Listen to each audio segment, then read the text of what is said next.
Tonight, we're tracking a growing number of lawsuits from the Trump campaign aimed at stopping the vote count, as well as a legal battle over mail-in ballots. I-Team investigator Kylie McGivern is live at the U.S. Postal Service in Tampa with what this could mean in the coming days. Kylie?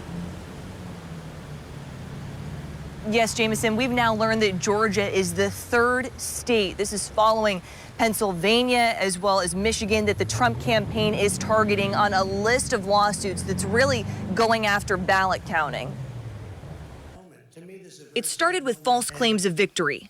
We will win this, and as far as I'm concerned, we already have. Pivoting to talk of fraud and going to the Supreme Court. We want all voting to stop. We don't want them to find any ballots at 4 o'clock in the morning and add them to the list, okay? And by Wednesday evening, President Trump's campaign filing lawsuits in Michigan, Pennsylvania, and Georgia.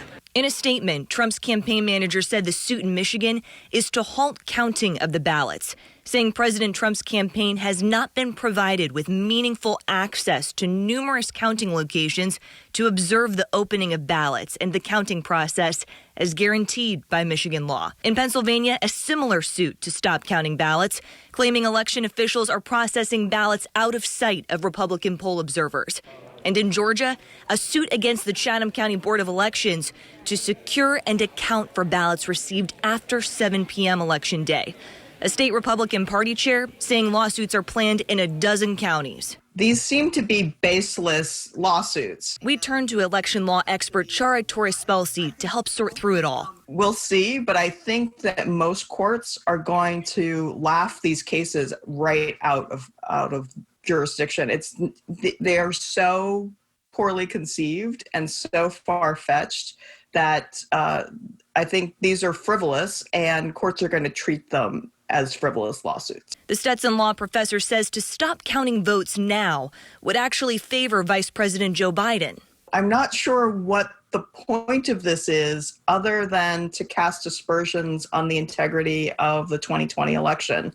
Because if Biden goes on to win the presidency, that he wins the presidency under this cloud of doubt and suspicion, which is not healthy for the country. And this isn't the only litigation swirling around the election.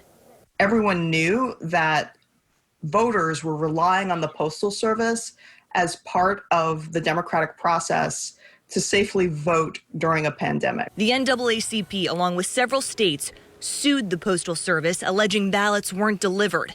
In a special hearing Wednesday, there were allegations ballots also arrived late to elections offices in key battleground states, while postal authorities testified they only found about a dozen misplaced ballots. And we will be sure to keep an eye on how these different lawsuits progress and what it means for assuring every vote counts. Live in Tampa, Kylie McGivern, ABC Action News.